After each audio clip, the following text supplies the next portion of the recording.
মানুষের কখন যে কি পছন্দ হয় আর কি অপছন্দ হয় সেটা বলা বোঝা বড় দায়। আসলে কি আর বলবো, বলার কোনো ভাষা নাই। 10 কিলোমিটার দূর থেকে যাচ্ছি হচ্ছে পছন্দের একটা খাবার কিনতে।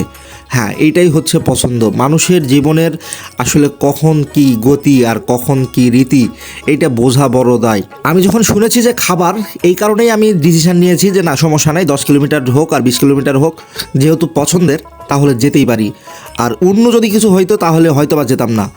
আর এখন বর্তমানে আমি আসছি হচ্ছে সান্তাহারে। আপনারা কিন্তু সবাই জানেন এবং চেনেন এই সান্তাহার শহর।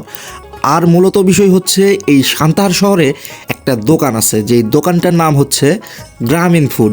আর এই গ্রামীণ ফুড পাওয়া যায় হচ্ছে সুন্দর সুন্দর ঘিয়ে ভাজার লাচ্চা। যেহেতু ঈদের দিন আগামীকালকেই, সে কারণে কিন্তু প্রচণ্ড প্রচণ্ড ভিড়, কারণ এই দোকানে সকল জিনিস খুব সুন্দর এবং একদম পরিষ্কার পরিচ্ছন্ন পাওয়া যায়। এই কারণেই এই দোকানটি এত ফেমাস এবং এত জনপ্রিয়। আর এই যে সেমাইগুলো দেখছেন, এগুলো কিন্তু ঘিয়ে ভাজা সেমাই। আর এই সেমাইটা যে এত এত টেস্ট, যা বলে বোঝানো যাবে না। এই কারণে আখি কিন্তু নিয়ে নিচ্ছে সেমাই, আর আমি দাঁড়িয়ে আছি।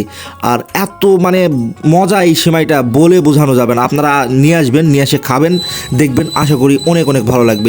এই দোকানটা তো সবাই চিনে, যারা চিনে না তাদেরকে বলছি, এই দোকানটা হচ্ছে সান্তাহার রেলগেটের একদমই সামনে, মানে সান্তাহার ঢোকার পথেই আপনি এই দোকানটা পেয়ে যাবেন।